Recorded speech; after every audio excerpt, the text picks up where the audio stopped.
Assalamualaikum warahmatullahi wabarakatuh. Waalaikumsalam warahmatullahi wabarakatuh. Alhamdulillahirrahmanirrahim. Segala puji syukur bagi Allah Subhanahu wa taala kita bisa berkumpul di ruang perpustakaan SMK Negeri 3 Satu Takaran Jambu dalam kondisi yang sehat dan semoga senantiasa berbahagia. Ya, salawat serta salam juga tidak lupa kita sampaikan kepada junjungan kita Nabi Muhammad Sallallahu Alaihi Wasallam. Semoga kita semua termasuk umatnya yang mendapat syafaat di hari akhir kelak. Amin. Yang terhormat Pak Budiman selaku Kepala Sekolah SMK Negeri 3 Satu Takaran Jambu, dan tidak lupa juga teman-teman Bapak Ibu guru SD dan SMP dari SD Negeri 2 Samawatang dan dari SMP Negeri 3 Satu Takaran Jambu.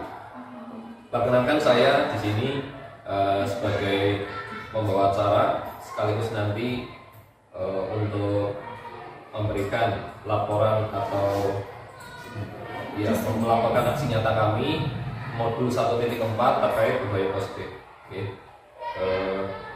Untuk yang pertama sambutan dari Pak Budiman selaku Kepala Sekolah terkait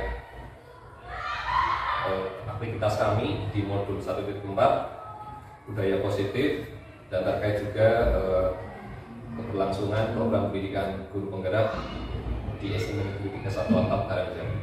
Dibuka dulu Pak. Oke, sekaligus untuk pembukaan nanti Pak Budiman. Mari kita mulai dulu kegiatan ini dengan bacaan basmalah bersama-sama. Bismillahirrahmanirrahim. Demikian berikutnya waktu dan tempat saya persilakan.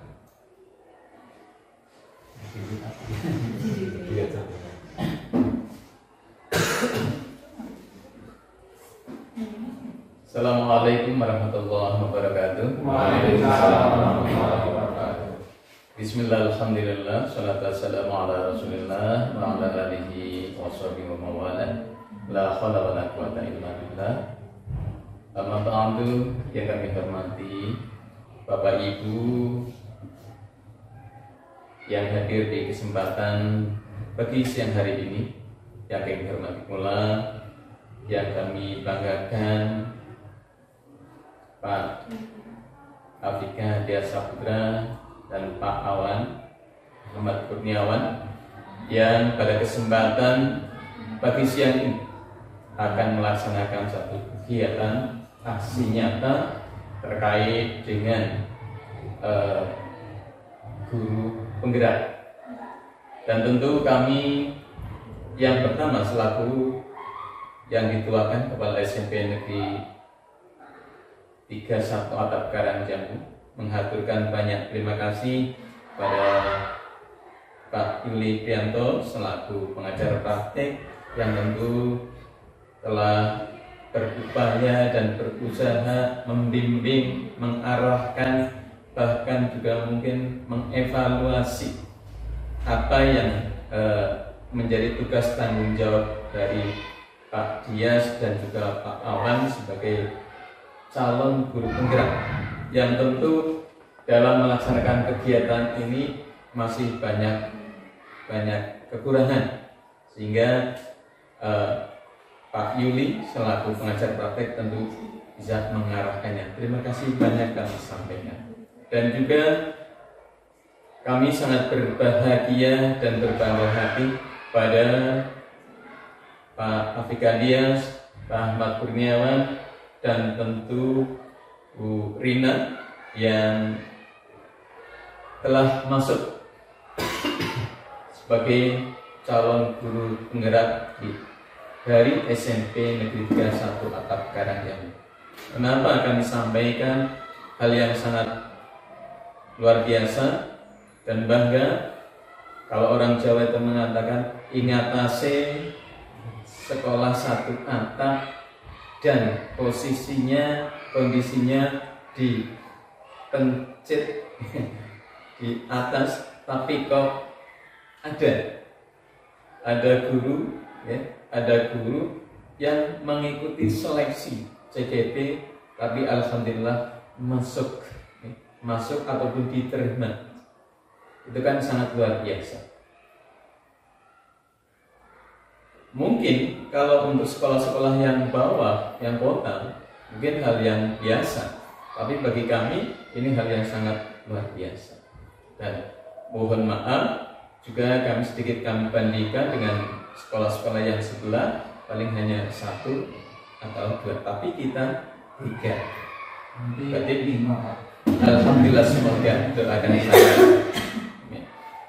Persentasenya itu juga jauh lebih tinggi. Kenapa? Kita 3 dengan jumlah yang guru yang sedikit, berarti hampir 40%. 40%. Tapi kalau gurunya 20 hanya ada 2, berarti hanya 10%. Ini keuntungan kita. Dan untuk yang selanjutnya, kami sangat berharap kepada teman-teman, Pak Dias, Pak Awan, dan Bu Rina, monggo pengalaman atau ilmu yang panjenengan miliki coba dilaksanakan, mumpung masih ada Pak Yuli yang nanti akan mengarahkan, mengoreksi, bahkan untuk menganalisa apa yang seharusnya dilakukan atau seharusnya dilaksanakan. Dan harapan kami kepada Bapak Ibu semuanya nanti untuk bisa bergerak dan menggerakkan, bukan hanya bergerak secara individual, menggerakkan secara individual, tapi juga menggerakkan teman-teman yang tentu sangat berharap ilmunya dari panjenengan semua. Saya yakin, kami yakin bahwa yang masuk CGP itu pengalamannya nanti akan jauh lebih banyak, karena akan mendapatkan ilmu dari berbagai pihak. Sekali lagi kami sangat berharap teman-teman untuk bisa bergerak dan menggerakkan teman-teman, anak-anak kita, dan juga semua warga SMP Negeri 3 Santar Karangjamu.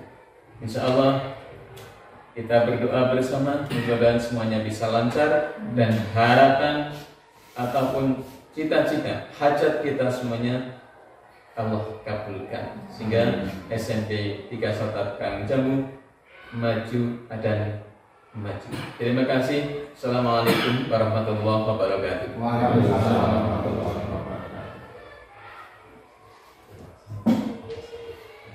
Oke, matur nuwun Pak Budiman atas sambutannya, atas motivasinya untuk kami, saya, Pak Awan, dan juga tadi Bu Rina dalam pendidikan guru penggerak, baik angkatan 8 maupun angkatan 9. Semoga doa baik Bapak bisa dikabulkan oleh Allah Subhanahu wa taala. Amin.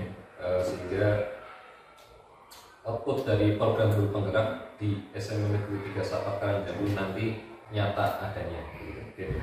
Oke, matur nuwun Pak Budiman. Kemudian berikutnya langsung saja pada acara ini, untuk aksi nyata 1.4 budaya positif ini nanti kita kolaborasi antara saya dan Pak Awan, karena materinya banyak, nanti ada 2 bagian, saya dan Pak Awan gitu.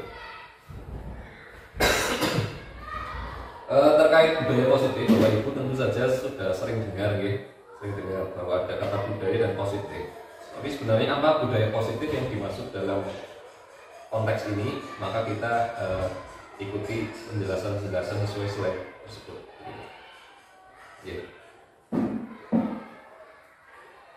Jadi ada 2 bagian. Pertama adalah bagian pemahaman, berbagi pemahaman budaya positif. Jadi kami, saya dan Pak Kawan sudah mengikuti atau sedang, ini belum selesai, di modul 1.4. Jadi ada 10 modul, ini sudah jalan 4, begitu. Dan ini adalah modul yang kontennya paling banyak, sekaligus paling asik, karena langsung bersentuhan dengan keseharian kita, terutama dengan anak-anak. Saya sendiri juga untuk beberapa materi tersentil gitu, karena ternyata yang saya lakukan ada beberapa hal yang tidak pas sesuai konsep tersebut. Gitu.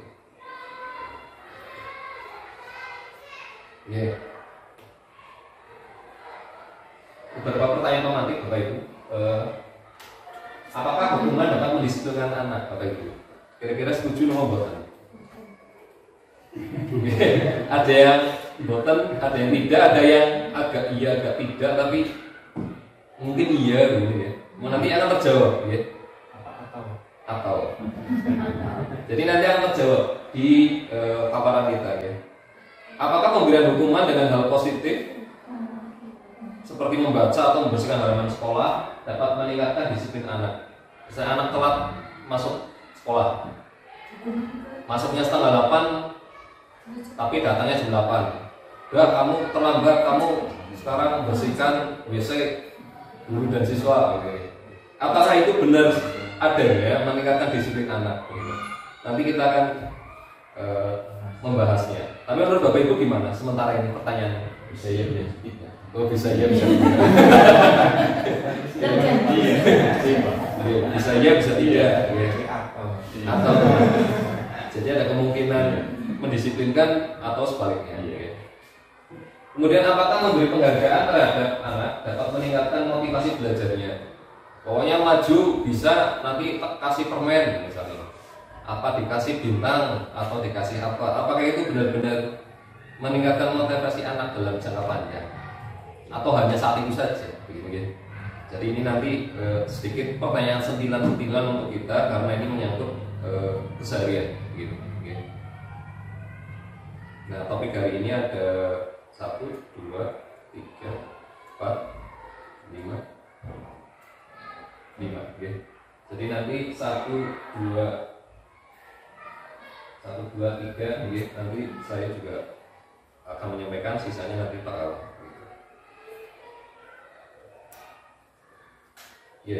Pertama adalah perubahan paradigma. Jadi ini program guru penggerak ataupun produk-produk kebijakan dari Kementerian Pendidikan menyasar paradigma. Jadi yang diubah bukan hanya level prakteknya, tapi lebih ke paradigma. Di sini disebutkan ada teori kontrol atau teori pilihan. Nah, guru mengontrol murid. Ayo anak-anak sholat zuhur berjamaah. Siapa? Mereka melakukan itu karena kitanya atau karena mereka mengizinkan dirinya diperintah oleh kita, apa itu? Karena kitanya biasanya. Karena kitanya. Kita merasa bahwa gara-gara saya bicara, mereka bergerakan seperti itu. Ternyata salah, Pak. Ternyata salah. Ternyata itu hanya ilusi. Mereka nyapu, Pak Miskun bagi-bagi nyapu. Itu karena bukan Pak Miskunnya, Pak. Tapi karena ada sesuatu yang lain. Apa itu? Oke, nanti terjawab. Kritik membuat orang merasa bersalah dan menguatkan karakter. Jadi kalau orang mengkritik dan membuatnya merasa bersalah, maka itu akan menguatkan dirinya. Ternyata itu juga ilusi, ilusi. Katanya iya, ternyata tidak. Begitu. Contohnya Pak Sobri. Semua penguatan positif efektif itu bermanfaat. Ternyata itu juga ilusi, ilusi. Ternyata yang kita yakini kan ternyata ilusi. Bahwa orang dewasa memiliki hak untuk memaksa. Jelas di kelas kan kita kalau secara umur paling dewasa anak di bawah kita. Saya gurunya, kamu muridnya, kamu manut, saya yang memaksa. Ternyata itu ilusi. Nah, ternyata hal-hal keseharian kita yang kita pikir itu benar, ternyata ada beberapa hal yang itu ilusi. Termasuk yang tadi 4 diantara banyak hal tadi.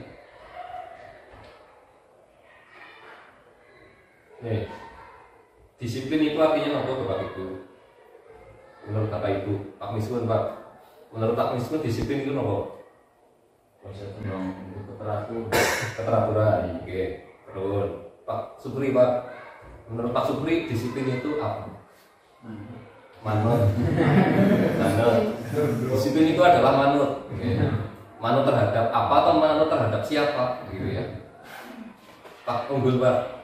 Pendapatnya, Pak. Itu harus cara-cara Pak Miskun melakukan secara konsekuen. Konsekuen, oke, matur nuwun. Bu Rina.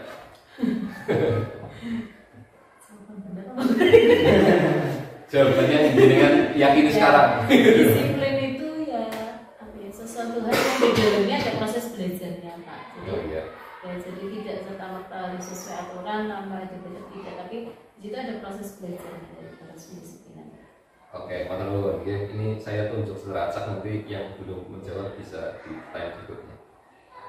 Kalau secara bahasa Latin, disciplina itu artinya memang belajar. Jadi di situ ada kejadian belajar gitu nih.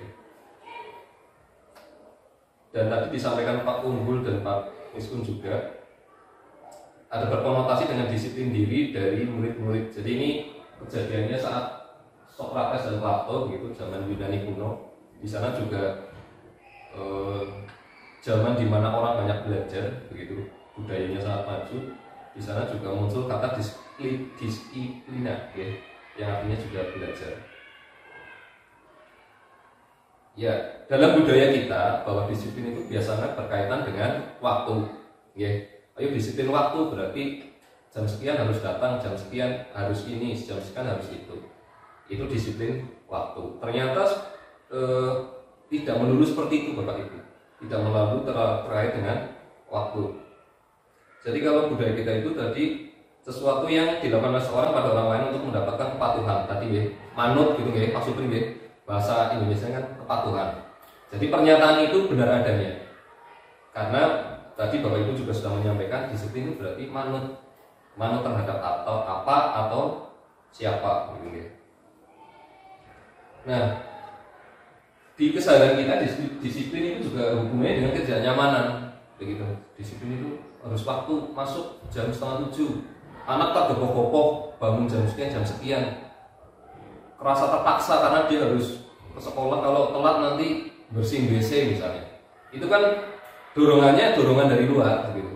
Karena dorongannya dari luar, anak jadi merasa tidak nyaman karena terdorongnya dari luar bukan dari dalam. Itu istilah-istilah disiplin yang beredar di sekitar kita. Nah, sebenarnya apa sih Bapak Ibu disiplin itu? Ya, menurut yang kita sudah pelajari, disiplin itu hubungannya dengan komitmen. Ya, komitmen datangnya dari diri dalam sendiri. Komitmen dan itu muncul dari dalam diri.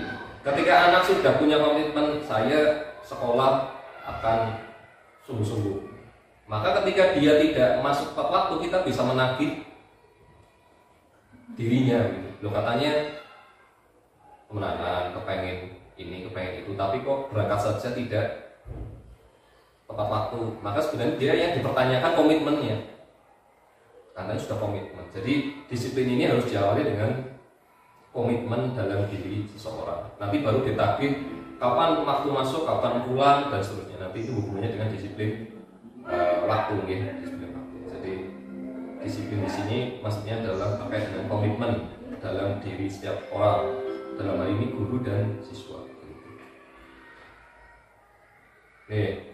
Disiplin ini hubungannya dengan nilai-nilai kebajikan. Jadi istilahnya bukan kebaikan tapi kebajikan.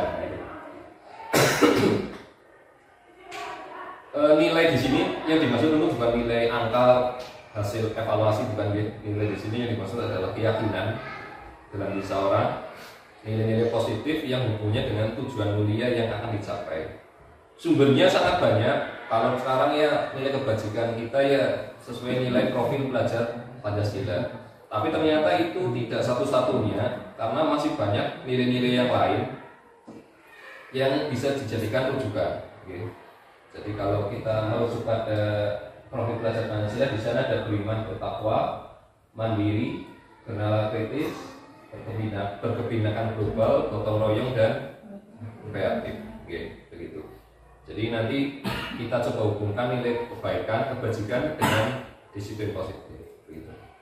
Dan ini universal. Universal artinya nilai kebajikan ini tidak hanya terbatas ruang dan waktunya di sekitar kita. Begitu. Kalau kita pindah ke Amerika dengan tetap berpegang pada ini, mereka juga akan menerima. Begitu. Kita pindah ke Inggris, di sana kita berpegang pada ini, mereka juga akan menilai kita tetap menjadi orang yang baik. Jadi ini tidak terbatas ruang dan waktu. Nah, jadi seseorang melakukan sesuatu itu jelas memiliki tujuan. Kita mau betul Bapak Ibu. Ya, pasti ada tujuannya. entah itu datang dari dalam dirinya maupun dari luar dirinya. Kalau dari luar berarti itu namanya motivasi yang sifatnya eksternal. Konteksnya kalau di kelas misalnya, ayo maju, ini ada soal bagus, naik bisa nanti saya kasih 5.000 rupiah. Atau kalau besok ranking 1 nanti kamu dapat hadiah ini, maka anak itu kan semangat lebih, anak wujudnya ada nyatanya gitu, dikejar. Itu namanya eksternal karena kita hadirkan itu di luar dirinya. Begitu. Kemudian kalau yang kedua masih eksternal juga, contohnya ini. Kalau mencapai dapat apa, kalau tidak mencapai dapat apa, gitu ya. Saya mau berangkat sekolah hari ini, jadwal jam pertama Pak Miskun misalnya. Bayangannya Pak Miskun, wah ini kalau nggak datang tepat waktu nanti karena sesuatu, maka dia kan bergerak. Ya. Saya gimana caranya dapat datang tepat waktu. Bukan karena disiplin itu penting, tapi karena lebih takut tetap miskunnya. Gitu. Ya. Jadi dia tidak merasa bahwa datang tepat waktu itu hal yang baik, tapi karena bayangan ada Pak Miskun di sana. Gitu. Enggak. Nanti kalau hari berikutnya ada Pak Unggul, biasa saja lah. Anak Pak Unggul ini kepenakan kan gitu. Berangkatnya santai. Kan berarti dia terpengaruh oleh siapa yang ngisi jam pertama kan gitu. Jadi itu datang dari luar dirinya. Baik takut tidak melakukannya karena dapat sesuatu atau mencapai sesuatu ada hadiahnya gitu. Jadi itu motivasi yang sifatnya luar atau eksternal. Kemudian kalau yang paling kuat adalah motivasi internal, yaitu motivasi yang datang dari dalam diri seorang. Saya akan menjadi orang seperti apa sih kalau melakukannya? Gitu. Kalau kamu datang tepat waktu di sekolah, kamu akan menjadi orang seperti apa? Orang yang disiplin, orang yang punya peluang lebih sukses untuk di masa mendatang. Gitu.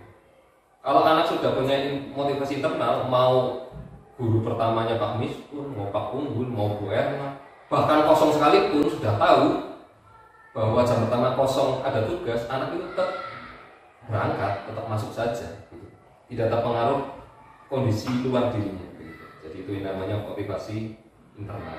Paling kuat sekaligus paling berat, begitu, untuk menumbuhkan. Tapi ketika itu sudah tumbuh maka cenderung akan awet, gitu ya. Sebagaimana yang disampaikan oleh Ki Hajar Dewantara atau KHD, bahwa merdeka itu tidak hanya lepas dari perintah keluar dirinya, tetapi juga cakap dalam memerintah diri sendiri. Jadi yang dimaksud oleh Ki Hajar Dewantara terkait merdeka adalah dia punya pengaturan diri. Seorang bisa melakukan pengaturan diri kalau dia disiplin diri. Begitu. Jadi disiplin, nilai kebajikan itu muaranya ke filosofi KHD bahwa merdeka itu artinya tidak hanya lepas dari sesuatu hal di luar dirinya, tapi juga dia punya dorongan untuk mengatur diri sendiri. Nah, ini tulisannya dihukum oleh penghargaan ya, Bapak Ibu. Dihukum oleh penghargaan. Mungkin Bapak Ibu sering dulu saat sekolah ya, kalau sudah semesteran biasanya pembagian rapot disampaikan ada ranking ya. Ranking 1, 2, 3 namanya ini dapat hadiah amplop karena sudah mencapai ranking 1, 2, 3. Dulu mungkin kita merasa itu, ini bagus ini untuk menumbuhkan motivasi buat yang lain begitu. Tujuannya seperti itu ya. Yang dapat nilai bagus jadi senang, yang tidak dapat harapannya akan berjuang untuk mencapai yang terbaik. Tapi kita lupa beberapa hal, Bapak Ibu. Bahwa ranking 1 itu ada berapa orang, Bapak Ibu? Cuma ada 1 orang ya. Jadi dalam satu kelas yang berhak terbaik itu hanya 1 orang. Jadi sisanya ditakdirkan untuk biasa-biasa saja gitu. Jadi satu semester yang ditakdirkan untuk menjadi anak terbaik itu hanya 1 orang. Singliannya ditakdirkan ya wis gitu aja. Kalau anak ranking 1, yang lain kan ranking bukan 1 kan gitu ya. Entah itu 2, 3, 4 kan itu sudah tidak bermakna gitu. Dulu mungkin oke, tapi setelah dipikir-pikir dampaknya di kurikulum merdeka ini kok itu tidak memberikan pengaruh positif untuk budaya di sekolah. Jadi sebagai sebuah budaya pemberian penghargaan itu bukanlah hal yang positif. Makanya di sini ada istilah muncul di atas tulisannya dihukum oleh penghargaan. Jadi penghargaan itu menghukum orang yang dapat sekaligus menghukum orang yang tidak dapat, begitu. Orang yang dapat ranking 1, oh iya, hatinya senang. Iya, ada kecenderungan untuk aku paling sip lah, yang lain biasa saja. Bangganya iya pasti. Tapi dia juga tidak sadar bahwa orang-orang di sekitarnya, teman-temannya kan menjauh. Lah, ranking bukan 1 ya, bukan yang top lah ya. Ya ngeblok sendiri gitu kan. Yang terbaik, yang pintar-pintar ngeblok. Jadi ini dalam jangka panjang tidak memberikan budaya positif di lingkungan tersebut. Ada yang pintar nyongka bocah ranking seorang yang Islam durian baik. Akhirnya jadi seperti itu. Jadi tidak mendorong semua anak, tapi hanya untuk anak-anak tertentu saja. Pengaruh jangka pendeknya ya sedikit saja, jangka panjangnya jelas berpengaruh. Penghargaan itu juga menghukum. Penghargaan juga mengurangi ketepatan, gitu. Penghargaan itu tidak efektif. Penghargaan juga merusak hubungan, begitu. Yang ranking 1 dengan ranking 30 pasti ada kesenjangan lah, yang ranking ya. Orang level lah kalau sing ranking 1. Kalau dibuat kelompok, ya bahasanya sekarang insecure gitu. Di kelompokan, aduh, kalau si anu ini jos banget, saya tidak bisa apa-apa, akhirnya minder gitu. Jadi dampaknya kok justru menjadi negatif kalau kita tetap berpegangan pada penghargaan. Oke, dalam memberikan apresiasi kita perlu beberapa hal, bahwa pengakuan itu secara khusus, ya, secara pribadi. Juga pengakuan semua murid, pengakuannya secara konsisten dan fokusnya pada proses. Jadi begini Bapak Ibu, kalau kita tidak menghargai anak yang belajar secara sungguh-sungguh, nah terus kita menghargainya bagaimana? Yang dimaksud oleh modul ini menurut pemahaman kami adalah begini. Ketika anak dari tidak bisa menjadi bisa, kira-kira anak tersebut merasa puas enggak Bapak Ibu? Iya. Iya ya. Kemarin tidak bisa, diajari Pak Kawan misalnya apa? Mikroskop lah ya. Mikroskop kan barang yang aneh buat mereka. Dia tidak tahu. Sekarang setelah diajari Pak Kawan, jadi tahu. Bisa meneliti suatu daun isinya apa saja. Ada kebanggaan dalam dirinya enggak? Ada penghargaan, ada kesenangan dalam dirinya enggak? Enggak. Rasa kebanggaan dan kesenangan yang muncul dari pencapaian pribadi seseorang itu adalah penghargaan yang sejati. Dan itu tidak bisa diberikan oleh kita orang yang di luar dirinya. Jadi itu munculnya memang harus dari dalam dirinya. Ketika sudah merasa puas, oh iya saya bisa, oh saya bisa, dia akan terus meningkatkan kemampuannya dan tidak membutuhkan banget penghargaan dari kita. Misalnya dia sudah bisa, oh iya kamu bisa ya, itu nggak ngaruh banget. Oh kamu jos banget ya, kasih uang 10.000 ya. Enggak, saya nggak butuh 10.000. Saya juga nggak butuh penghargaan Pak Guru, Pak Kawan itu enggak. Selama saya sudah bisa dan puas itu bangga dan cukup. Dan itu yang kita harus pelihara dalam diri kita. Tidak usahlah ranking 1 dipajang selama ada fotonya gitu ya, ada status selama ini ranking 1. Ya, teman-temannya yang lihat baru ranking pira. Itu tidak positif jadinya. Yang penting dalam diri anak sudah mencapai target tertentu, dia bisa, dia puas, itulah penghargaan yang sejati yang bisa kita tumbuhkan. Jadi yang menghargai juga diri mereka sendiri.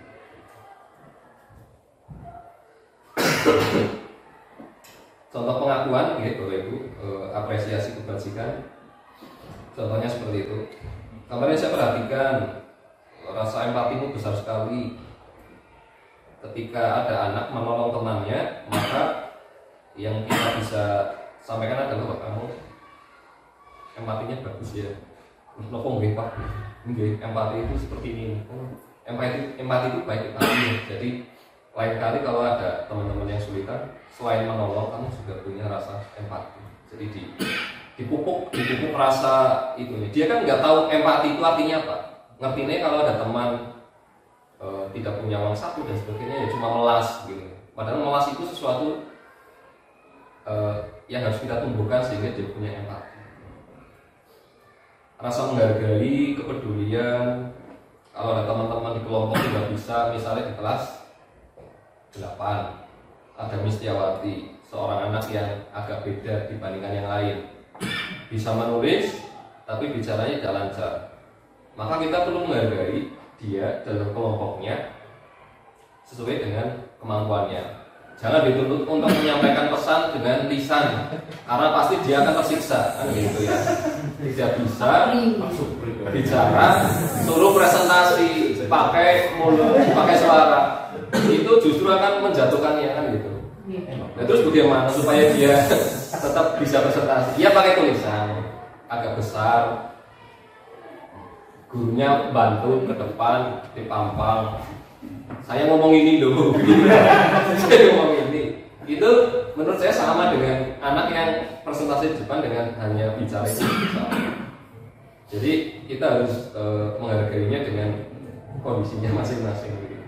Itu baik. Tapi kalau harus ngomong itu menyiksa dirinya.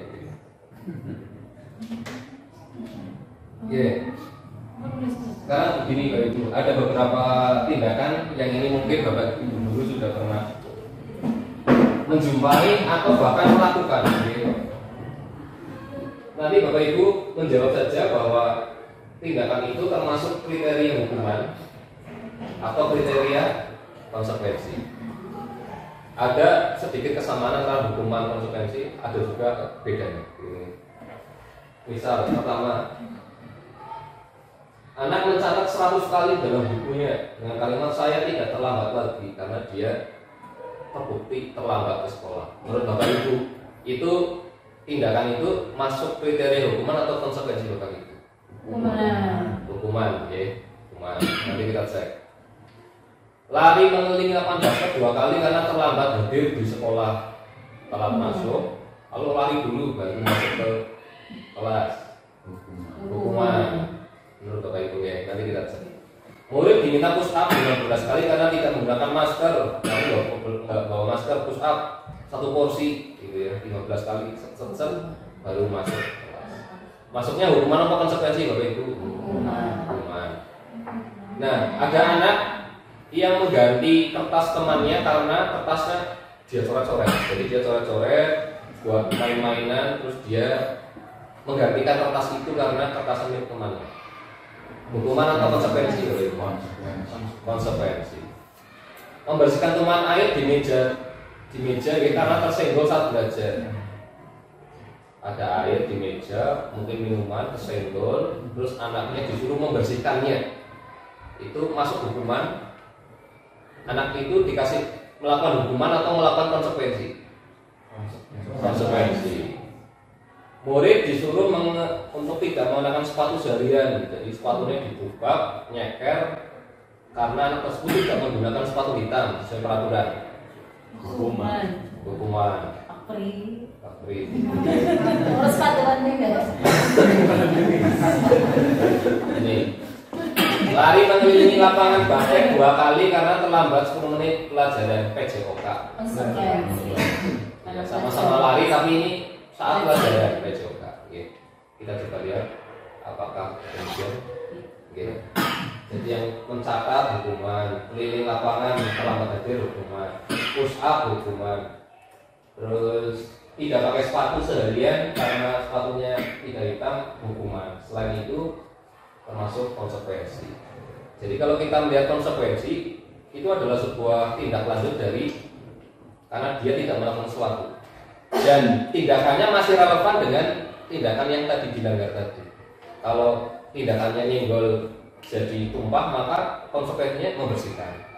Membersihkan apa? Tumpahannya, bukan membersihkan WC kan gitu ya.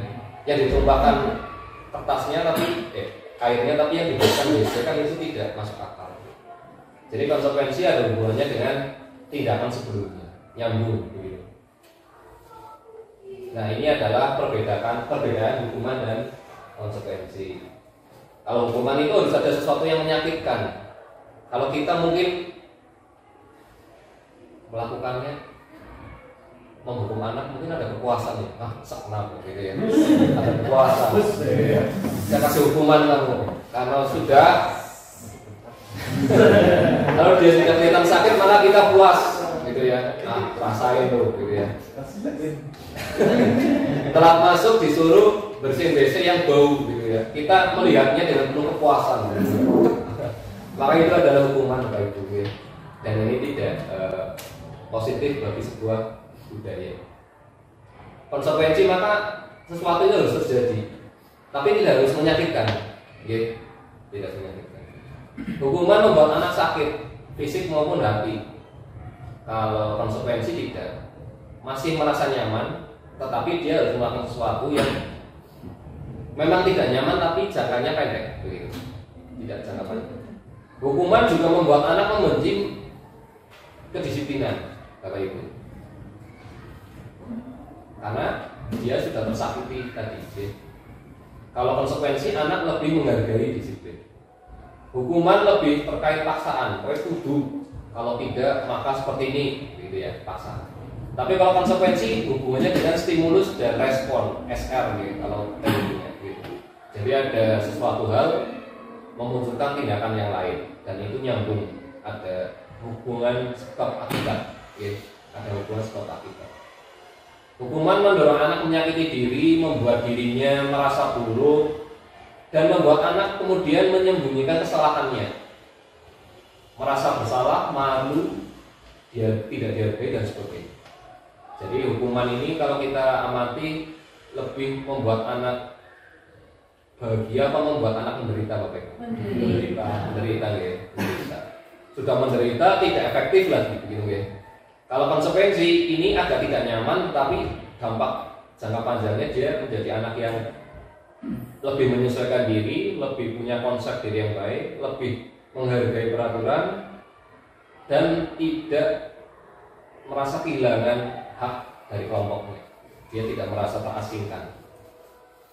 Oke. Jadi itu yang bisa saya sampaikan Bapak Ibu terkait disiplin dan nilai kebajikan, perbedaan hukuman dan konsekuensi. Berikutnya dilanjutkan Pak Kawan terkait praktik yang disebut restitusi. Oke. Kepada Pak Kawan, waktu dan Pak, saya persilakan. Baik. Assalamualaikum warahmatullahi wabarakatuh. Waalaikumsalam warahmatullahi wabarakatuh. Ya, perkenalkan saya Ahmad Kurniawan untuk menyambung apa yang telah disampaikan oleh Bapak Afika Dias Sabuka. Di sini saya lanjutkan untuk konsep budaya positif untuk modul selanjutnya yaitu tentang restitusi. Nah, jadi sudah membahas tentang hukuman, konsekuensi, dan bagaimana sih menyikapi supaya kita tidak menghukum, kemudian hukuman itu tidak menyiksa anak dan sebagainya. Apa yang perlu kita tempuh? Nah, di sini ada sebuah konsep namanya restitusi. Restitusi adalah proses menciptakan kondisi bagi murid untuk memperbaiki kesalahan mereka. Jadi yang difokuskan di sini adalah memperbaiki kesalahan mereka. Bukan misalkan anak nyiwit temennya, tapi dibalas dengan nyiwit gitu. Terus dibalas dengan nyiwit. Bukan seperti itu. Tapi bagaimana anak itu memperbaiki kesalahannya besok tidak nyiwit lagi, seperti itu. Nah di sini yang ditekankan restitusi itu seperti itu. Gitu. Jadi memperbaiki kesalahan mereka sehingga mereka bisa kembali pada kelompok mereka dengan karakter yang lebih kuat. Nah, karakter yang lebih kuat tadi tidak memiliki motivasi untuk menjadi teman lagi, gitu. Tapi kalau coba anak yang nyiwit kemudian dibalas dengan menyiwit lagi, mesti mereka tidak diterima, hubungan mereka pun akan terganggu, seperti itu. Walaupun itu mungkin satunya saya sakit, kamu juga harus sakit, begitu. Tapi ternyata itu malah membuat hubungan atau karakter mereka itu nggak kuat. Gitu. Maka di sini fokusnya pada memperbaiki kesalahan mereka.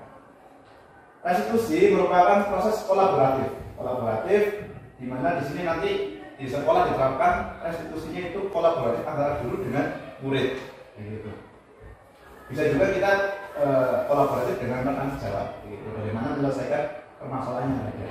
Kolaboratif yang mengajarkan murid mencari solusi untuk masalah mereka. Jadi kita memantik mereka bagaimana mereka menemukan solusi atas permasalahan yang mereka lakukan, gitu. Dan membantu murid untuk berpikir tentang orang seperti apa yang mereka inginkan. Nah, pasti dalam diri manusia, pasti dalam hati kecilnya itu mereka itu ingin menjadi yang terbaik, gitu. Gak ada orang bercerita itu menjadi orang jahat atau orang yang jahil pada temannya, kayak gitu. Nah, di sini kita membantu bagaimana mereka memiliki tujuan yang mulia dan bagaimana mereka harus menerapkan orang lain.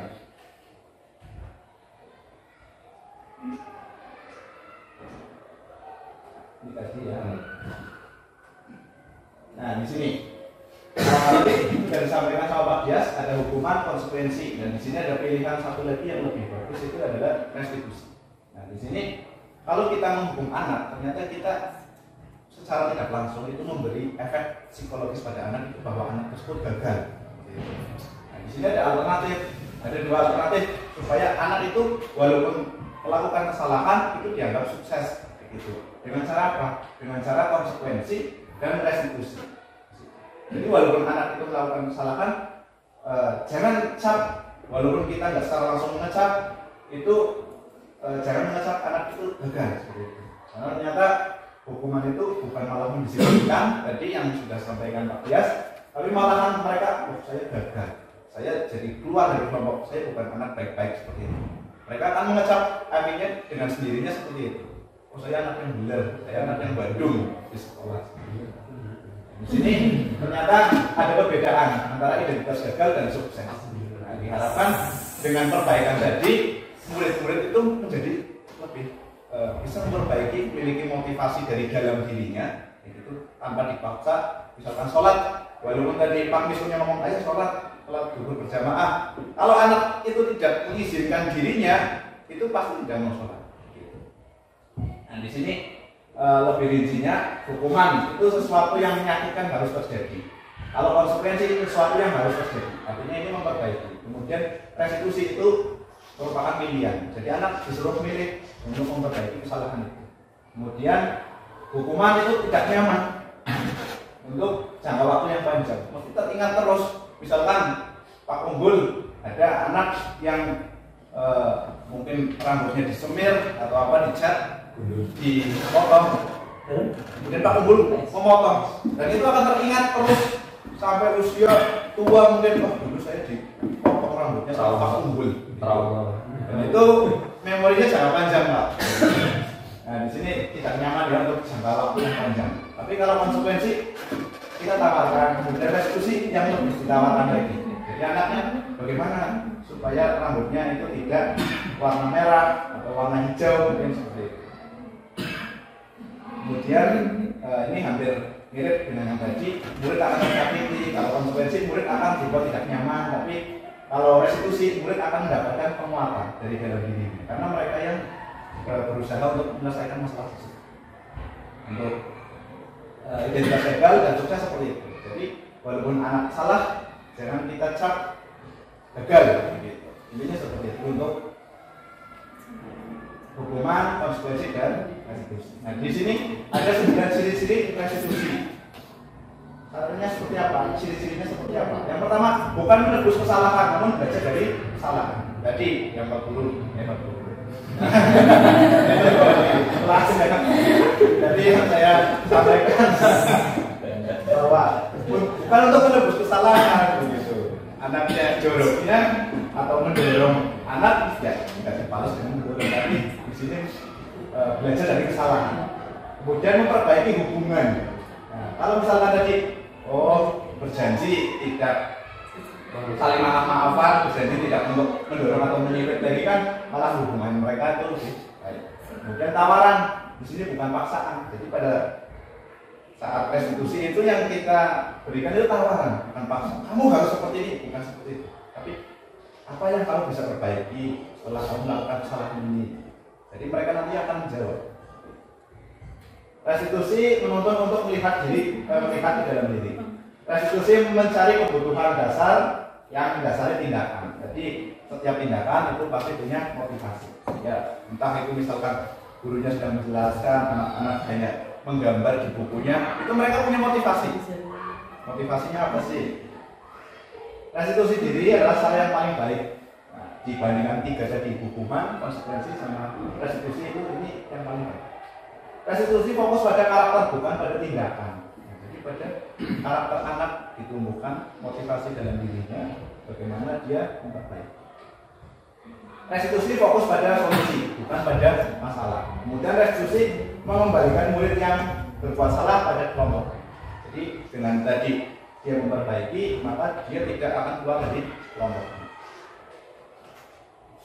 Mengapa tidak peraturan saja? Mengapa harus keyakinan kelas? Nah, di sini kemarin saya, Pak Dias atau Bu Rina dan Bu Rina itu sudah ya mengimplementasikan penggunaan keyakinan kelas.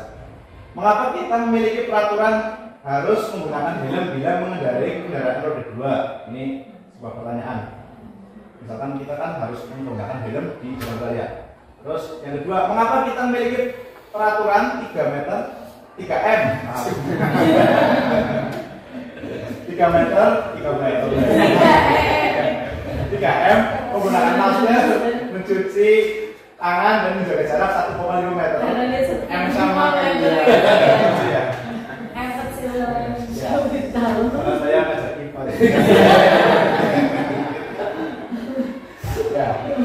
Yang ketiga, mengapa kita memiliki peraturan harus datang tepat waktu pada saat mengikuti pelatihan?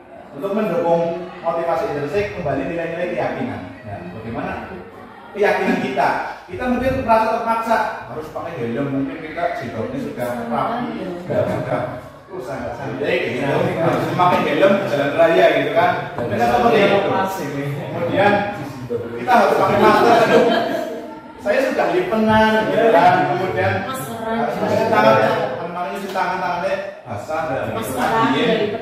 Kenapa sih saya harus menjaga jarak? Ngomongnya harus keras-keras gitu, nggak bisa bisik-bisik. Terus mengapa sih saya harus datang tepat waktu? Nah, ternyata di sini ada nilai-nilai keyakinan yang harus kita tumbuhkan. Untuk yang pertama, memakai helm. Ternyata kita punya, kita harus menjaga keselamatan pada diri kita. Nah, itu yang perlu ditumbuhkan untuk mendukung motivasi intrinsik. Gitu. Jangan karena jilbabnya sudah rapi, jilbabnya bagus, jadi nggak usah pakai helm ya gitu kan. Jangan seperti itu. Itu makanya kebanyakan seperti ini nilai-nilai keyakinan. Kamu tetap thinking betul. Kemudian lipennya baru ya tadi memakai masker untuk menghindari virus atau bakteri yang tersebar di udara. Lipan tuh kalau Gitu. Nah di sini untuk menumbuhkan budaya positif di lingkungan sekolah itu kita bisa mulai dari yang kecil ya. Mungkin yang lingkup yang paling kecil pertama peraturan kelas mungkin yang sudah dibuat dari sekolah gitu. Tapi kita ubah naikkan sedikit tingkatnya menjadi keyakinan kelas. Keyakinan kelas ini kita buat 2 arah. Jadi dari murid dan dari kita, dari pihak sekolah. Kalau peraturan kelas atau peraturan sekolah biasanya kan dibuat oleh guru langsung ditempel di kelas. Kalau keyakinan kelas nanti kita sepakati bersama-sama antara guru dengan murid. Nanti ketika murid melakukan kesalahan, kita kembalikan ke keyakinan kelas masing-masing. Nanti bisa jadi keyakinan sekolah. Kemudian dari keyakinan kelas ini bisa menjadi lingkungan positif karena nanti bisa mencakup semua kelas, kemudian menjadi budaya positif untuk instansi pendidikan atau sekolah begitu. Jadi untuk menyeluruh baik dari tenaga pendidiknya maupun dari gurunya maupun dari siswanya, warga sekolah semuanya ya, semua yang pihaknya terkait. Nah, di sini ada contoh yang mana yang merupakan keyakinan kelas. Mengapa? Nah, tadi ada yang disampaikan Pak Des, ada nilai-nilai kebajikan begitu ya. Nah, di sini ada 2 kesepakatan kelas. Dari 2 ini ya, kira-kira menurut Bapak Ibu yang merupakan keyakinan kelas yang kiri atau yang kanan? Pilih yang ini, kanan yang ini. Yang mana? kanan. Yang kanan. Kenapa? Itu ada nilai kebajikan. Nah, ini ada nilai kebajikannya, saling menyayangi. Gimana Pak Miskun? Yang kanan apa yang kiri Pak? Yang kanan, kenapa Pak? Kebajikannya. Nilai-nilai kebajikannya. Ya, nilai kebajikannya. Di sini ada saling menyayangi, semangat, dan di sini ada peduli. Begitu. Ya memang kita buatnya awalnya kesepakatan. Ini berbeda kesepakatan kelas. Tapi ini nanti meningkat jadi keyakinan. Oh, saya harus saling menyayangi, saya harus semangat dan belajar, harus peduli dengan teman-teman. Nah, di sini ada beberapa peraturan. Nah, apa kira-kira untuk keyakinan kelasnya? Nah, Kira-kira apa? Coba yang pertama, selalu kembalikan buku ke tempatnya. Kira-kira apa? Kalau diubah jadi keyakinan, kira-kira bahasanya Yang lebih mudah dan mengena anak. Gitu. Kira-kira apa Bu Erna? Coba. Bertanggung jawab. Nilai-nilai keyakinan yang dituju bertanggung jawab bisa bertanggung jawab. Bertanggung jawab karena sudah mengambil buku, jadi harus tanggung jawab untuk mengambilkan di tempatnya. Kemudian dilarang mengganggu orang lain. Ya, nilai apa di sini? Jadi saling menghormati, saling menyayangi. Ya, gitu. Ya. Kemudian jangan berlari di kelas atau koridor. Ini bisa nilai apa? Atau keyakinan kelas atau nilai kebajikan apa? Yang dituju kira-kira apa? Kira-kira apa? Keselamatan. Bisa. Jatuh. Ya. Selamat. Ya, nanti kalau untuk membuat keyakinan atau kesepakatan kelas, gunakan kata-kata positif. Jadi kalau di sini belum positif, nanti dipositifkan. Itu kan jangan berlari di kelas atau koridor, itu dipositifkan. Jadi apa? Berjalanlah di kelas atau koridor. Dengan hati. Dengan hati-hati. Nah, di sini kemarin ada 5 kebutuhan dasar baik pada diri kita maupun pada diri anak. Begitu. Jadi untuk semuanya saja, ini ada 5. Kaitannya dengan ini ada kebutuhan untuk bertahan hidup, untuk kasih sayang dan diterima, kemudian kebutuhan penguasaan, kesenangan dan kebebasan. Ternyata kita butuh yang namanya ini 5 ini, semuanya butuh ini. Misalkan lagi anak-anak bosan begitu butuh kesenangan. Mungkin ketika olahraga itu untuk melakukan kebebasan mereka, ya kan? Bebas mau apa saja di halaman. Seperti itu. Mereka memang harus dipenuhi semuanya. Kalau 5 ini tidak terpenuhi, mereka akan cari cara untuk memenuhi. Penasaran. Kalau mereka tidak mungkin misalkan di sekolah tidak ada pelajaran KCOK, mereka kan bawa bola kemudian main di kelas. Jadi seperti itu. Nah kalau misalkan sudah ada pelajaran olahraga kemudian masih main bola di kelas, berarti mereka olahraganya mungkin masih kurang gitu. Bebasnya masih kurang. Perlu dipenuhi lagi. kurang baru ya. Ini ada banyak sekali. Kemudian ketika anak diperintah nyapu di kelas tidak mau misalkan katakan seperti itu ya. Ternyata saya sudah nyapu di rumah banyak aturan gitu kan, mereka di rumah sudah banyak aturan, di sekolah banyak aturan, jadi saya kok kebebasannya kurang ya, jadi seperti itu. Nah, nanti kita bisa menggalinya kayak gitu. Setelah kami mempelajari modul 1 dari 4 ini, ternyata kita harus memahami mereka lebih dalam lagi. Karena kadang yang kita pahami atau yang kita yakini di dalam hati itu ilusi, kadang ilusi. Oh, kita yakin benar, kita yakin ini sudah pas, ternyata itu jauh dari kata pas atau benar. Gitu. Nah, di sini tadi untuk ini lebih menyentil lagi. Kalau ini tadi kita harus memahami, kemudian di sini kita harus memposisikan diri ketika menghadapi anak. Ada 5 posisi di sini. Ada 5 posisi. Yang pertama ada penghukum, kemudian yang kedua pembatas atau bersalah, teman, pemantau, dan manajer.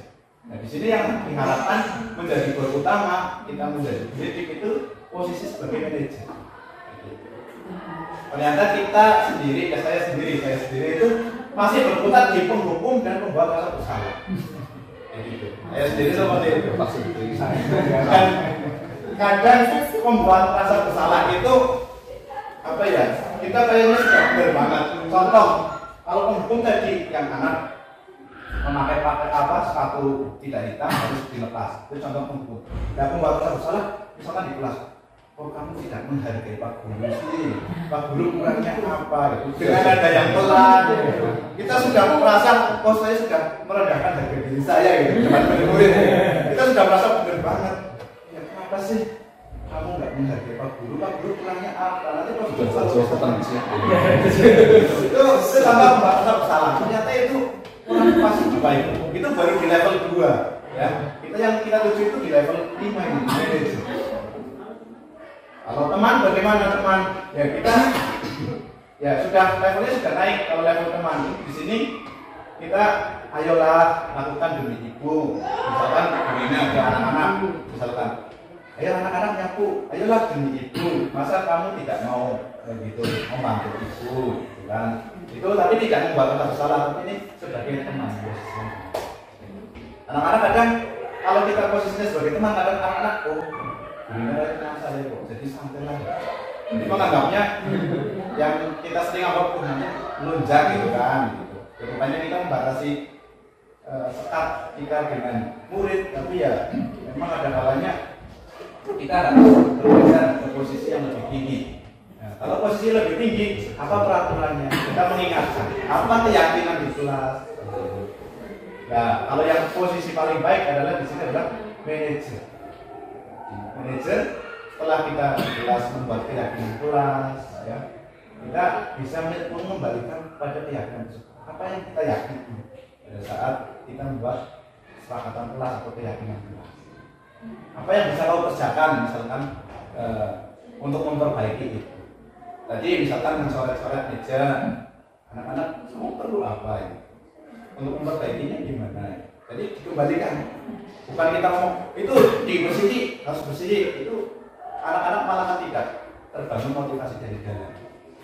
Nah, dari posisi manajer ini diharapkan nanti anak-anak, oh iya, kayak gitu, tumbuh motivasi dari dalam diri mereka sendiri. Ya, mungkin ini untuk materi tidak saya ngomongkan detail, tapi poin-poinnya itu, poin-poinnya ya saya gitu, terutama saya penghukum dan membuat rasa bersalah. Dan baru naik kali di sini. Anak-anak langsung diam semua ketika saya ngomong, saya mau puas, tidak puas. Kayaknya pas banget ketika anak-anak merasa bersalah gitu kan. Ya, jadi kan kita perbaiki bareng-bareng. Nah, di sini bagaimana kita bisa memposisikan sebagai manajer? Ya, bisa alternatifnya menggunakan segitiga resolusi. Contohnya di sini ada tiga tahapan, menstabilkan identitas, validasi kebutuhan, dan menanyakan keyakinan. Contoh untuk menstabilkan identitas itu ketika anak melakukan kesalahan, kita tidak langsung ngomong kamu salah, kamu tidak boleh melakukan itu ya. Kita malahan berusaha menjadi seperti anak tersebut. Contohnya di sini, setiap orang pasti pernah melakukan kesalahan. Bapak juga pernah melakukan kesalahan seperti itu ya. Misalkan seperti itu. Kamu bukan satu-satunya yang pernah melakukan ini, gitu. Misalkan anak tersebut bolos atau apa. Nah, terus setelah itu kita naik levelnya ke validasi kebutuhan. Misalnya kita tanya, alasan apa sih yang mendasari mereka melakukan itu. Nah, setelah itu kembali lagi ke keyakinan kelas. Makanya perlu kita buat, ya kalau mungkin di bahasa reguler kontrak kuliah, gitu. Kalau di situ bisa kontrak belajar, gitu. Bisa.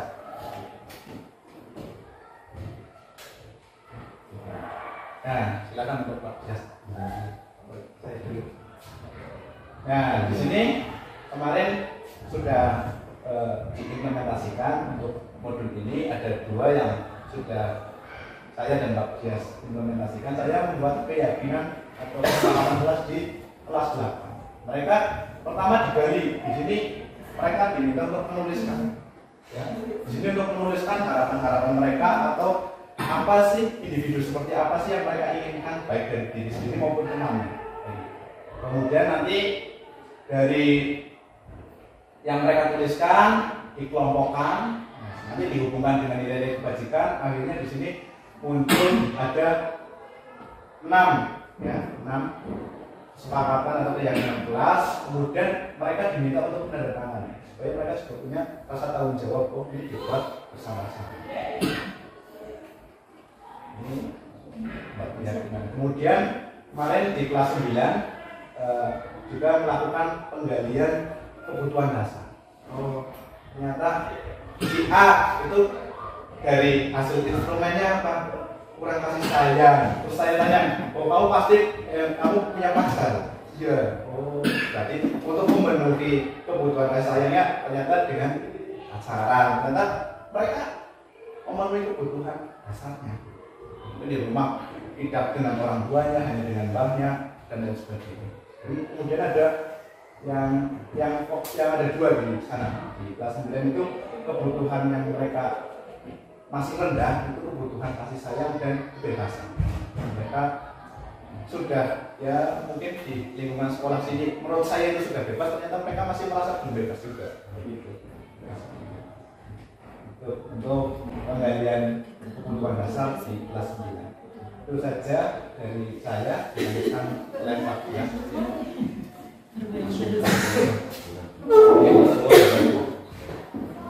Berikutnya saya kembali bahwa bagian pertama tadi kita sharing pemahaman kita terkait budaya positif.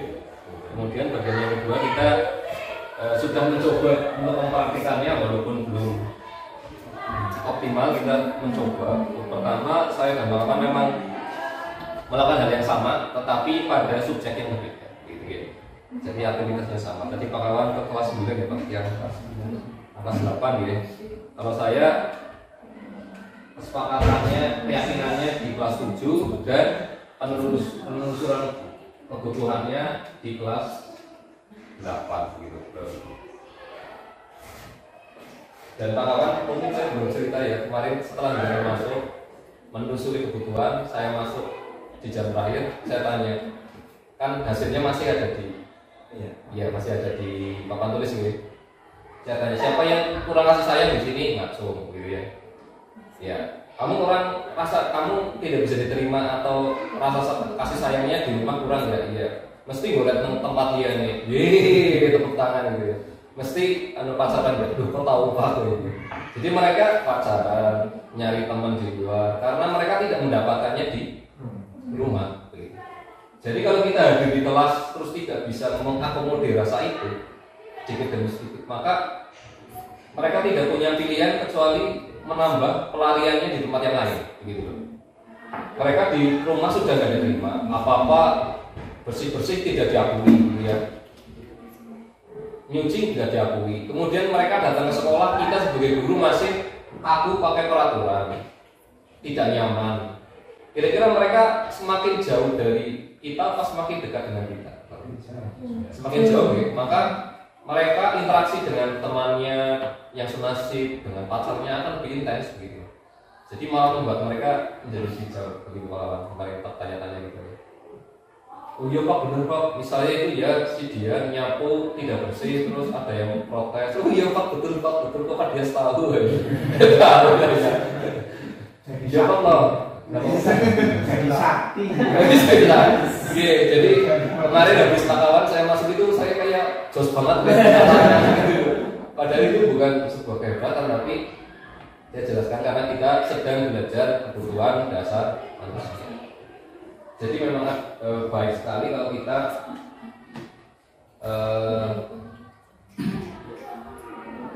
masuk kelas dalam rangka pembelajaran tapi juga memperhatikan kebutuhan anak. Karena memang anak di sini itu hasil asesmen kemarin ya Pak, rata-rata skornya Masih di bawah 20 30 di bawah 30, padahal skor maksimalnya 50. Jadi untuk semua kebutuhan di kelas 9 itu rata-rata skornya di bawah 30. Berarti hampir 5 kebutuhan yang Pak Kawan sampaikan tadi belum terpenuhi secara layak. Jadi pasti mereka gelisah. Jadi mereka berusaha untuk memenuhi kebutuhannya dengan cara-cara yang mereka yakini benar, padahal itu menurut kita tidak pas. Jadi kita perlu membimbing mereka sehingga kebutuhan terpenuhi dan tidak ada nilai kebajikan yang dilanggar. Makanya saya juga sudah membuat keyakinan kelas di kelas 7 gitu ya. Mereka saya suruh nulis di kertas hal-hal yang menurut mereka baik. Kemudian saya tanyakan, misalnya disiplin masuk sekolah baik atau tidak? Baik. Ada nggak yang sepakat? Ada nggak yang tidak setuju bahwa disiplin itu baik? Nggak ada. Tidak ada yang menolak bahwa disiplin itu baik. Mereka menerima. Bahkan yang pernah melanggar pun meyakini bahwa disiplin itu tetap baik. Tapi dilanggar juga gitu.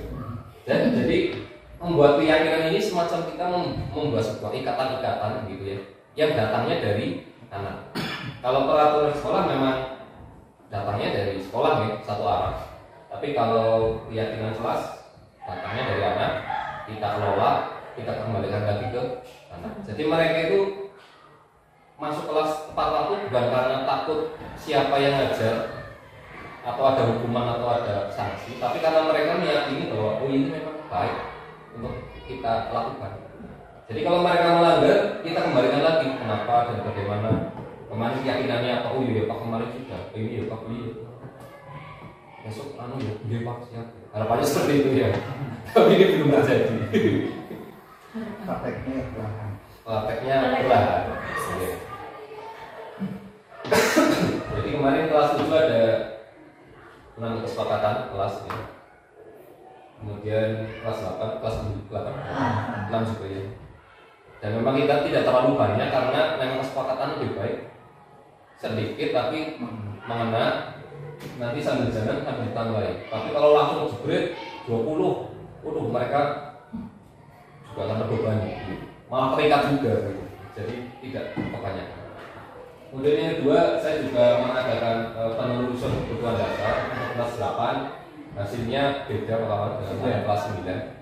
Dari 20 siswa maaf 19. Satu anak punya kebutuhan dasar yang paling sedikit. Mayoritas itu kebebasan. Jadi mereka tidak terpenuhi rasa kebebasannya, hampir 90%. Yang lain hanya kasih sayang yang 1-2, kesenangan 1-2.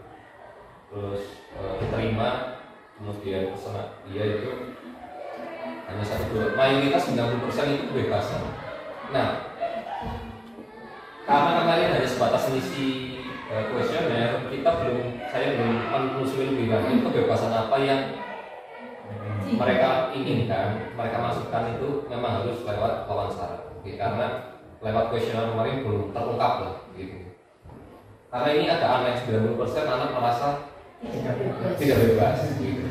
Baik di sekolah maupun di rumah Pak gitu. Karena kuesionernya juga lingkungan rumah gitu. Jadi ini saya belum melakukan penelusuran lebih lanjut terkait hasilnya. Apakah karena dampak pandemi dulu ini yang lulusan pandemi juga ya Pak? Ya Allah pandemi mungkin ada dampak dari itu saya kurang tahu karena saya belum menelusuri. Terus jalur COVID. Oke. Tapi selain kebutuhan kebebasan, tiga kebutuhan yang lain skornya di atas 40. Selain kebutuhan itu rata-rata di atas 40. Skor maksimal 50 artinya ya lumayan lah. Tidak fakir-fakir amat gitu ya. Tapi yang kebebasan itu yang 25 ke bawah. Itu berarti mereka tertekan atas sesuatu. Jadi begitu yang bisa saya sampaikan Bapak Ibu. Ini saya Pak Kawan sudah menyampaikan dua bagian. Bagian pertama pemahaman kita terkait diagnostik, yang kedua praktik sedikit demi sedikit sudah kami lakukan. Tadi ada keyakinan kelas dan penelusuran kebutuhan dasar 4 gitu. Itu 5 tapi yang di instrumen yang terakomodir 4 gitu. Terima kasih, itu aja. Monggo Bapak Ibu yang mau bertanya atau mau menyampaikan kegelisahannya, ternyata saya selama ini berdosa atau yang ada yang mau menyampaikan pengakuan dosa ternyata yang saya lakukan menurut saya benar tapi menurut penjelasan tadi belum gitu. Karena tempat tadi ada penghukum, pembatas bersalah, teman, pemantau dan manajer. Ternyata yang paling ideal itu manajer gitu. Jadi begitu, monggo yang mau mengungkapkan kegelisahannya boleh. Atau yang setelah sudah sesuai. Oh, ternyata saya sudah melakukan tapi tidak tahu bahwa itu bagian dari budaya positif misalnya, kan bisa jadi. Boleh.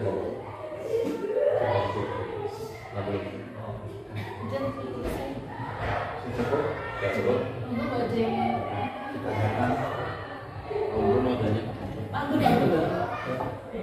Ya harapannya nanti sih untuk posisi kontrol kita terlepas dari acara ini ya naiklah derajatnya gitu.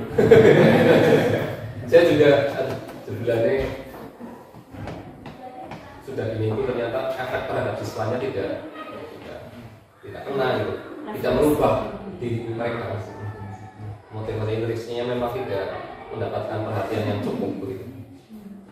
Karena kita mungkin lebih puas dengan ego kita kalau kita perintah anak manut itu bagus gitu ya. Padahal itu ternyata bukan. Lebih baik itu ketika mereka semangat karena diri mereka merasa itu penting. Kayaknya itu lebih bahagia buat kita dan anak. Jadi itu Bapak Ibu, monggo yang mau surhat juga boleh, pengakuan dosa juga boleh. Atau mau diri sendiri juga nggak apa-apa. Ya, Monggo. ya saya mungkin ya, terima kasih atas ilmu baru ini ya. Bisa dikatakan ilmu baru karena setiap atau periodisasi tahapan ternyata yang terkait dengan penegakan kedisiplinan ataupun mendidik anak-anak kita untuk menjadi baik, ternyata berbagai macam metode atau berbagai macam cara. Kalau dulu mungkin zamannya kita itu dalam bentuk yang keras, ketika kita melakukan satu pelanggaran ataupun kesalahan, tidak luput dan tidak lepas dari istilah jewer. Jewer. Barangkali kita bisa mengingat kembali. Kemudian apa tanggapan kita? Kemudian apa reaksi kita ketika kita mendapatkan hukuman itu? Kemudian tahapan berikutnya ternyata perlakuan yang semacam itu ternyata tidak humanis, tidak manusiawi, itu menyakitkan dan sebagainya. Sampai sebelum adanya kurikulum Merdeka pun kita sudah melakukan humanis untuk menghilangkan hukuman yang pada saat itu kekerasan dan sebagainya, karena itu adalah menyakiti dan itu adalah melanggar HAM. Kemudian harapannya apa? Pada saat itu kita harus berikan satu penghargaan, istilahnya kan ribet, penghargaan agar apa? Mereka yang berprestasi itu adalah merasa bangga. Harapannya apa? Teman-teman yang lain itu bisa berpacu ataupun berusaha untuk bisa berkompetisi, bukan bersaing, berkompetisi yang lebih baik. Ternyata di kurikulum Merdeka ini adalah itu masih salah, itu masih keliru. Nah, harapan kami, monggo kita semua setelah kita mendapatkan ilmu ini, hendaklah kita bisa membandingkan dan pada akhirnya nanti kita bisa menerapkan di lapangan yang seharusnya itu seperti apa. Karena barangkali penerapan kemerdekaan pada peserta didik ini, kondisi di lapangan mungkin berbeda antara di satu tempat dengan di tempat yang lain. Sama halnya misalkan kurikulum Merdeka, kurikulum K13 ataupun yang model sekarang kan semua yang beraktivitas atau aktif itu adalah peserta didik. Guru hanya sebagai fasilitator. Guru hanya sebagai fasilitator. Apakah model seperti itu di sini? Bisa. Nah ini. Namun kami juga monggo kita berupaya dan berusaha bahwa ini adalah satu ilmu dan tentu ini yang diharapkan pada saat sekarang ini, dan hendaklah kita nanti bisa membandingkan dari periode dulu, berikutnya dan sekarang. Harapannya kita bisa menemukan ataupun titik temu yang sebenarnya, oh berarti anak yang tepat untuk kita adalah ini. Jadi paling kami juga hanya berharap kepada teman-teman bahwa apa yang pernah kita alami, kemudian apa yang pernah kita lakukan, dan apa yang mungkin ini belum kita lakukan, akan kita lakukan, bisa membandingkan dan bisa membandingkan, dan sekaligus untuk bisa menarik satu kesimpulan sehingga yang tepat untuk kita lakukan adalah model apa hukuman atau apa dan sebagainya. Mungkin barangkali itu sekaligus untuk membuka pikiran sehingga kita tidak terpaku pada teori yang sekarang. Ini teori juga bagus, teori sekarang, tapi juga untuk bisa membandingkan yang lalu seperti ini, seperti ini. Barangkali itu matur nuwun. Oke, menurut Pak Budiman atas penyampaiannya tadi. Kemudian mari kita tindak lanjuti secara bersama-sama gitu, sesuai tugas masing-masing baik di SD maupun SMP begitu. Monggo Pak Ibu lagi, barangkali ada yang mau menyampaikan pendapatnya atau cukup? Cukup ya. Oke, kalau cukup kita akhiri ya. Kita mengucapkan terima kasih kepada Bapak Ibu guru semua yang telah hadir dalam aksi nyata kami 1.4 terkait budaya positif. Saya Afika Jasa Putra dan teman saya Kurniawan yang sudah melakukan aksi nyata ini. Kita mengucapkan terima kasih, semoga bermanfaat ya. Semoga menjadi refleksi buat kita bersama depan ya. Kemudian kita juga mohon maaf jika ada kata-kata yang tidak berkenan ya. Pilihan kata yang kurang tepat atau tersentil dengan materi-materi tadi karena barangkali nadanya kurang pas, jadi penerimaannya beda begitu gitu. Mungkin karena semata-mata kurang kami untuk menyampaikan gitu. Matur nuwun, kita akhiri dengan bacaan hamdalah bersama-sama. Alhamdulillah.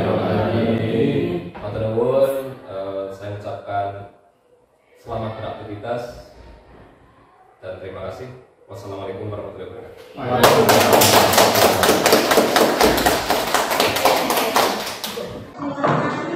Assalamualaikum warahmatullahi wabarakatuh.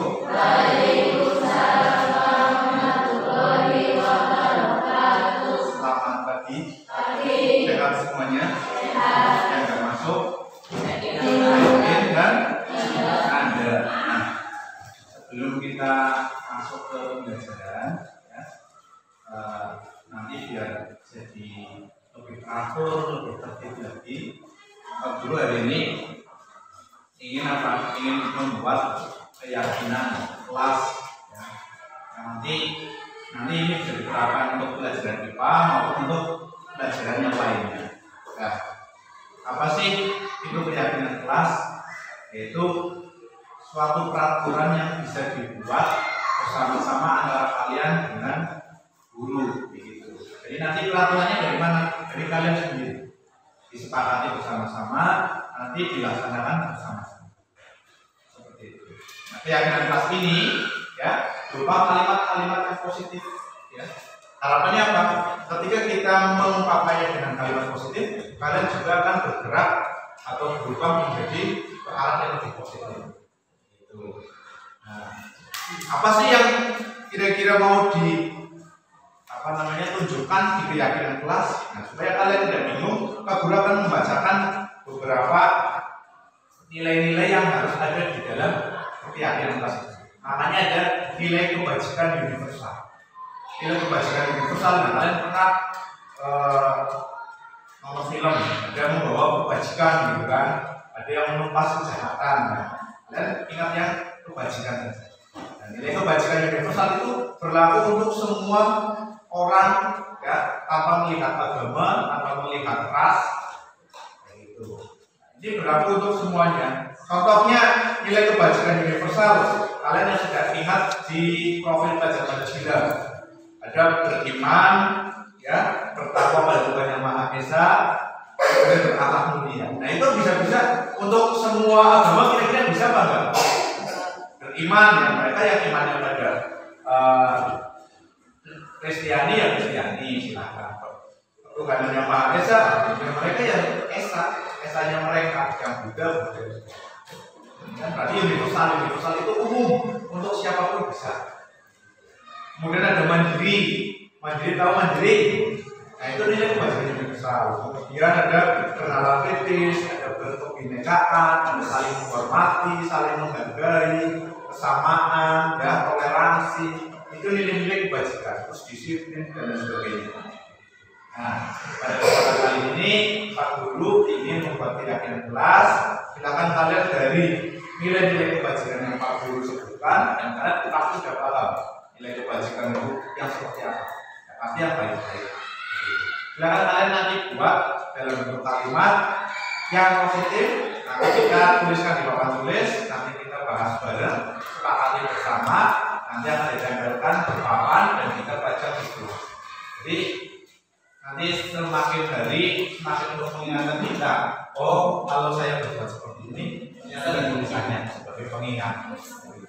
Satu sama lain. Silakan untuk dituliskan di lembar kertas atau di buku kalian. Silakan satu aja. Ya, silakan tuliskan. Kalau sudah, silakan nanti maju ke depan satu persatu menuliskan satu aja. Ya, mungkin kalian menuliskannya lebih dari satu, tidak masalah, tapi tuliskan di depan yang menurut kalian penting untuk sekolah menjadi tertib, nyaman, aman, dan bahagia untuk kalian. Silakan tuliskan. Ya, silakan. Mau absen atau bebas, silakan. Bebas saja ya. Ya, Pak Guru pengen yang kalian punya rasa keberanian. Silakan untuk maju ke depan, tuliskan. Ya, Risma, Mas Sarah. Dua.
Mendapatkan dan ini ya banyak untuk usulan dari kalian atau dari pendapat kalian.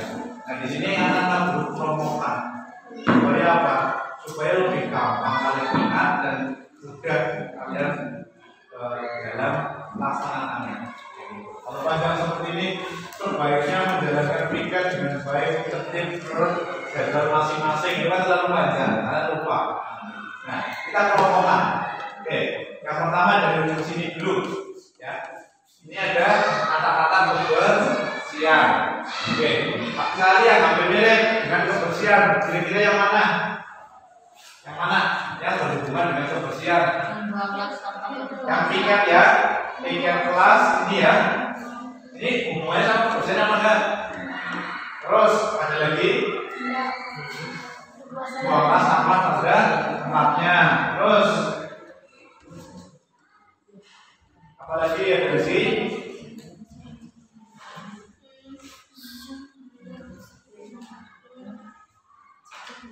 Ada lagi tiga? Ada tiga. Nah ini ada tiga. Intinya tentang kebersihan. Nah, kira-kira kalian sepakat gak sih? Kalau sekolah ini bersih, kelas ini bersih, suasana di sekolah bersih, sepakat apa enggak? Sepakat apa enggak? Sepakat apa enggak? Apa pengennya kotor? Enggak. Kalau pengennya bersih, nanti kan kalian yang akan mengaksikan. Nah, ini kata-katanya panjang. Mari kita sederhanakan, ya, dengan 1, 2, 3 sampai maksimal 4 kata saja. Nah, kalau Pak Guru mengusulkan hal yang singkat sekali, ya, sangat singkat sekali, ya. Kalau Pak Guru usul misalkan kata-kata atau kesepakatan kelasnya jagalah kebersihan. Ya, 2 kata saja. Kalau menjaga kebersihan kan otomatis melakukan tiket. Ya, kalau kebersihan ini misalkan di sekolah atau di kelas kan nggak hanya di kelas atau di sekolah saja, tapi semuanya. Begitu. Jadi nanti bisa meyakini kalian baik di sekolah maupun di rumah. Begitu. Kira-kira sepakat apa enggak? Kalau keyakinan yang pertama jagalah kebersihan. Kira-kira lebih mudah diingat apa susah kata-kata ini daripada yang tiga ini, apa mau menggunakan yang tajam? Yang lebih singkat ya. Ini ya. Sepakat apa enggak keyakinan yang pertama? Sepakat apa enggak? Jagalah kebersihan. Ya. Terus berikutnya mau yang mana ini? Mau yang mana? Ini ya, dari ujung ya. Saat pelajaran tidak boleh ada yang bermain sendiri. Ini main. Kemudian saat jam pelajaran tidak boleh makan di kelas. Makan di kelas ini bisa dikelompokkan dengan ini. Ketika pelajaran dimulai tidak boleh berisik. Tidak boleh berisik sama bermain sendiri. Mirip apa enggak? Mirip ya. Kemudian sama ini dan kemudian mana lagi? Yang mana? Atas ini ya.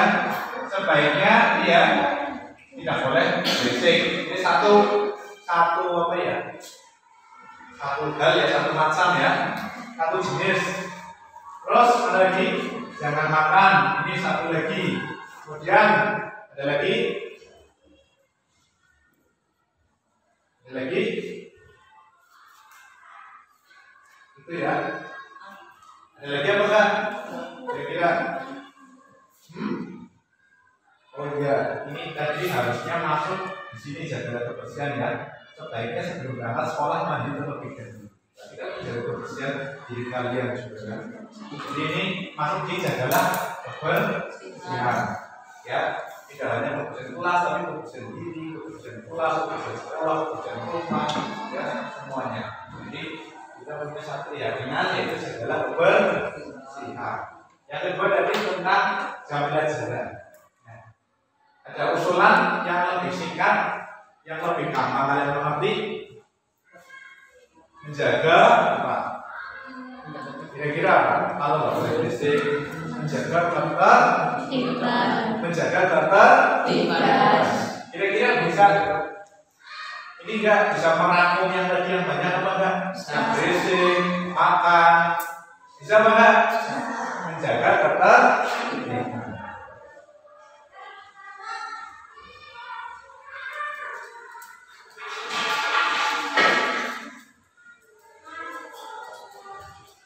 Ya, menjaga ketertiban. Tapi di sini ketika Pak Guru tetap harus aktif, misalkan praktek atau harus maju, ya harus tetap aktif. Nah, tidak boleh yang tadi yang tidak dimasuk dalam pembelajaran magang fisik yang ini membicarakannya bukan tentang pelajaran. Kira-kira sepakat apa enggak untuk keyakinan kedua? Sepakat? Kalau nggak sepakat nggak apa-apa, nanti juga kita tuliskan. Sepakat apa enggak? Sepakat ya. Kalau yang kedua jaga dasar seimbang. Oke. Dan ada dua keyakinan yang kita pelajari. Ini memotong rambut ketika sudah panjang juga menjaga kebersihan ya. Ini masuk ya tadi ya. Ya. Sepakatnya apa ini? Laki-laki. Kira-kira kalau rambutnya panjang nanti tetap bersih apa enggak? Tetap. Ya, nanti harus menanamkan kesadaran pada diri kamu. Selanjutnya yang mana lagi? Yang mana? Mau ditinjau. Nah, ini yang memakai make up. Nah, memakai make up. Sebaiknya anak perempuan tidak memakai make up. Ya. Kira-kira sepakat atau enggak? Harus pakai make up. Nah, harus Pak. Harus. Ya. Gimana kira-kira yang perempuan? Sepakatnya apa enggak? Berarti pakai make up. Pakai make up.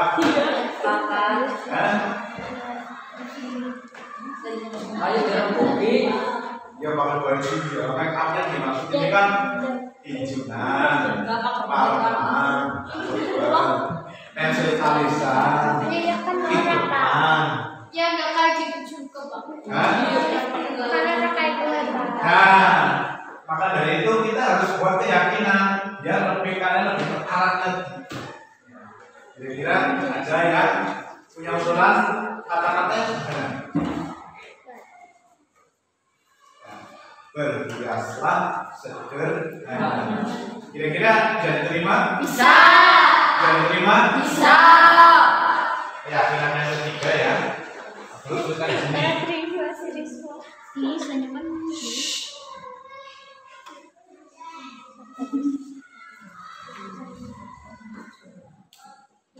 Ya, so kita bahas sudah. Nah ini yang belum. Datang sekolah tepat waktu. Kemudian yang mana lagi? Ada yang mirip?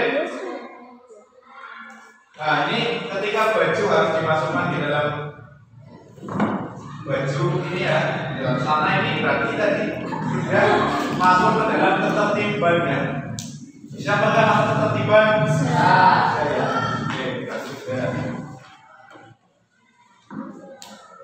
Sekarang ini datang sekolah tepat waktu.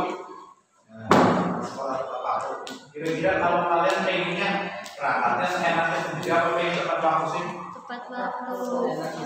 Nah, seenaknya sendiri. Nanti kalau seenaknya sendiri nanti Pak Guru bisa aja seenaknya sendiri. Kalau kalian datangnya jam berapa? Nanti Pak Guru mau mulainya jam berapa? Begitu. Oh seperti itu. Kan? Oh seperti itu. Mulainya jam 5 sore.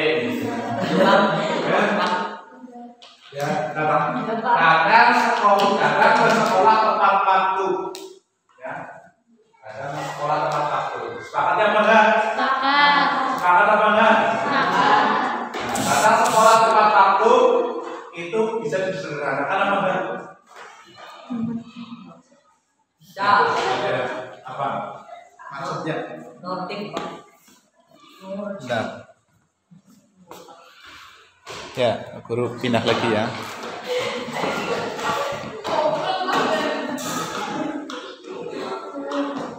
Ya, datang ke sekolah tepat waktu.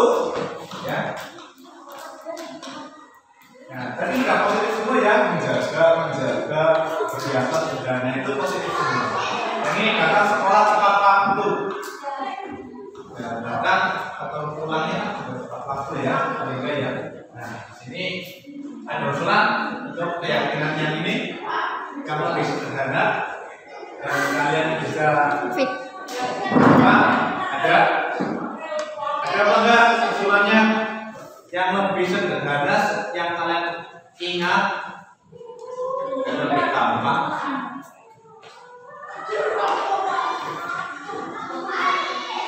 Nah, kalau Pak Guru boleh usul hadir tepat waktu, lebih singkat, lebih pendek, lebih gampang diingat. Kira-kira setuju apa enggak? Setuju. Hadir tepat waktu.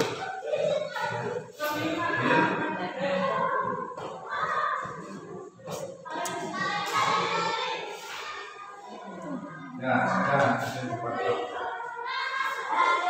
Sudah.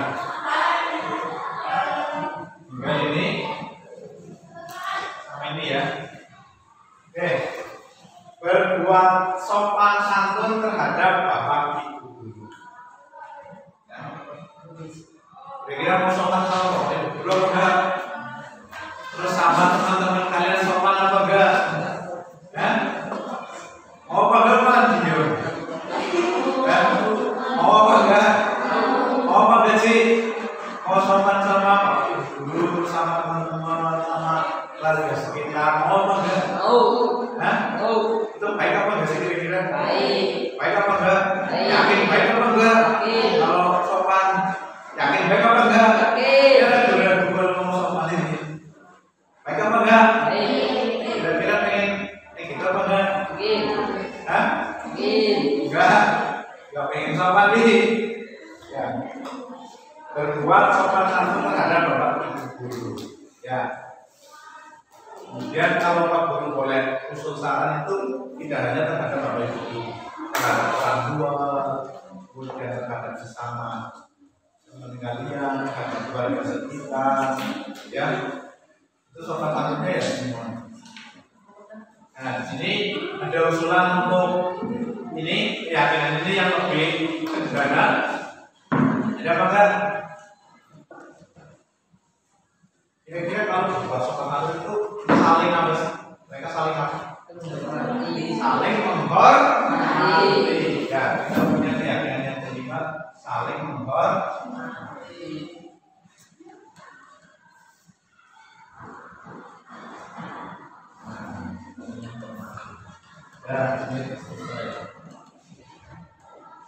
Yang terakhir, tidak merokok di halaman sekolah. Ya, tidak merokok di halaman sekolah. Betul. Gimana kira-kira? Di halaman sekolah, tapi di halaman itu boleh gitu. Ya, maksudnya begitu. Yang merokok siapa? Mas Bur. Besi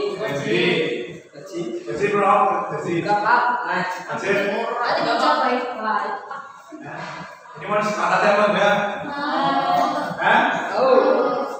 Tidak merokok di halaman sekolah. Ya, kalau boleh Mas Guru usul di sini yang lebih mencakup semuanya yaitu menjaga kesehatan. Ya, kalian sudah bicara salah satunya ya tadi. Salah satunya ya rokok. Bagi orang-orang tertentu katanya lebih sehat, tapi bagi orang-orang tertentu kata rokok juga.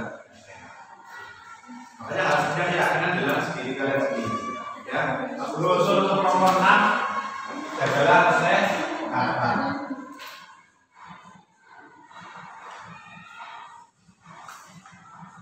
Ya, dari ke-6 ya kita sudah membuat keyakinan ada 6 di situ. Ada 6. Kira-kira dari 1 sampai 6 ada yang sudah 7? 7 semua?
Udah belum? Tantangan sama nama. Ya, itu tadi sudah. Ini nanti ditempel, sudah ditempel. Harapannya apa? Harapannya kalian meyakini ini semua. Ini usulan dari kalian sendiri, ya. Nanti dijalankan dengan baik, ya. Kalau kalian tuh nggak hadir tepat waktu, ingat yakin kelas kalian itu apa, ya. Hadir tepat waktu. Ya, untuk membuat keyakinan, Pak Guru cukupkan. Terima kasih. Ada pertanyaan? Ada pertanyaan? Jelas? Keyakinan ini bisa nanti diubah kalau ada yang perlu dirubah. Gitu. Jadi nggak saklek. Nanti bisa di tengah jalan. Gimana ini cocok apa enggak? Bisa. Pak Guru akhiri. Wassalamualaikum warahmatullahi wabarakatuh.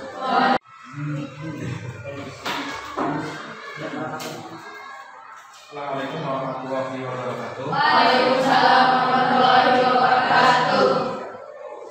Pada kesempatan kali ini Pak Guru akan memberi informasi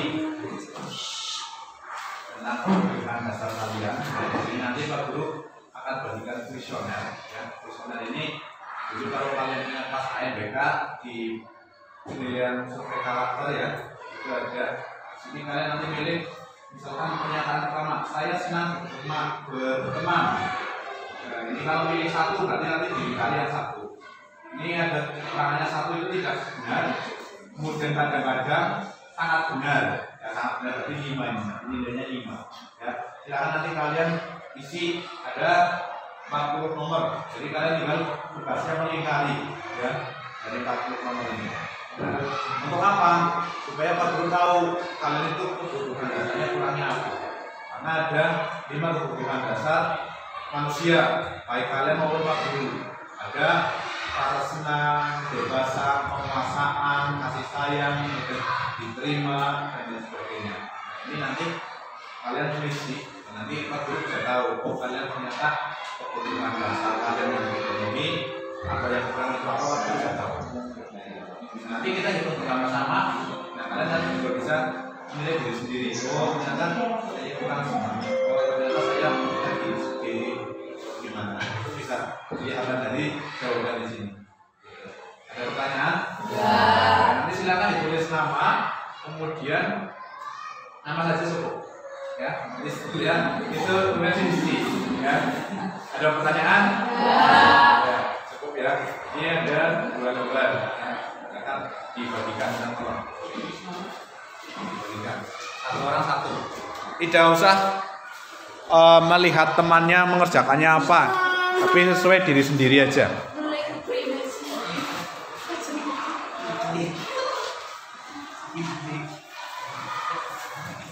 Langsung dikasih nama kemudian dikerjakan. Apabila ada kata-kata yang kalian kurang tahu bisa ditanyakan.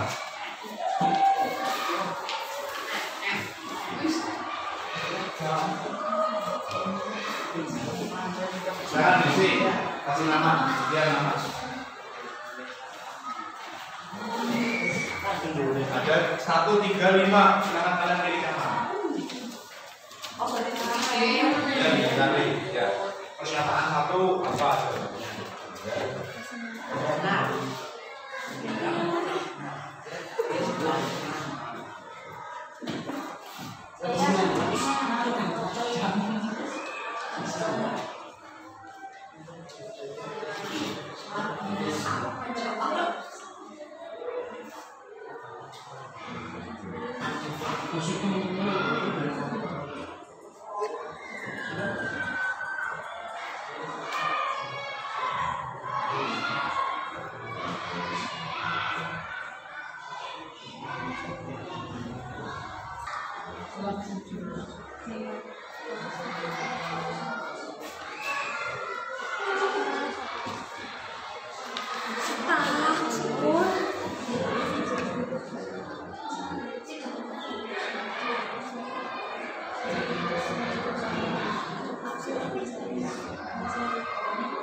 Nah, sudah di kuesionernya ini bagian dari pada kalian mengenali diri kalian sendiri yang mana 1 sampai 10 itu adalah kebutuhan dasar kalian tentang kasih sayang dan diterima. Kemudian 11 sampai 20 itu kekuasaan, 21 sampai 30 itu kebebasan, 31 sampai 40 itu tentang kesenangan. Nah, di sini nilai maksimal di sini adalah 50. Masing-masing itu nilainya 50. Semakin tinggi nilainya berarti kalian semakin bagus. Artinya apa? Kasih sayang diterima berarti nilainya semakin tinggi. Kalau rendah berarti kalian kurang kasih sayang. Iya, berapa? Betul atau enggak? Betul. Betul, kurang kasih sayang. Iya. Dan kekuasaan. Kalian tinggi apa kecil? Kecil berarti kalian kurang kekuasaan. Iya. Ya, kemudian kebebasan. Apa enggak? Kalian nggak bebas kalian. Apa siapa nggak bebas? Nah, kemudian ada kesenangan. Kesenangan apa kecil?